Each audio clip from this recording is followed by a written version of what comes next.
Hello mga sir, usapang PMS naman tayo. Sa Tesla, hindi niya nire-require yung at least once a year na PMS sa kasa. Unlike other brands, minsan 'di ba pag full EV or mga PHEV, usually ang minimum niyan once a year. Sa mga PHEV, every 10,000 kilometers para mag-change oil or once a year pa rin. Sa Tesla, parang sinasabi niyang maging siga ka lang. Sigamit.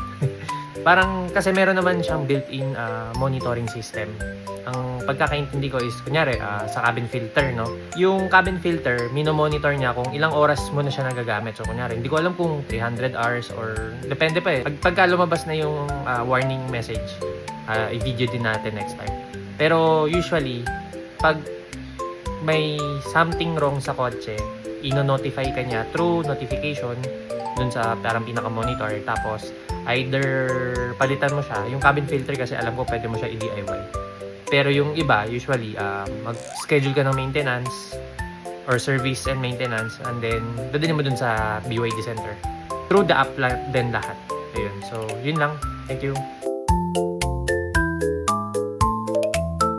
Next time, talakayin naman natin yung one-pedal driving ni Tesla. Yung short story niya is, hindi mo na kailangan mag-brake. Pag binitawan mo yung accelerator, automatic kang magbe-brake. Or actually, regenerative braking yung tawag eh. Pero pwede mo pa rin tapakan yung brake kung kailangan mo talagang huminto ng matindi.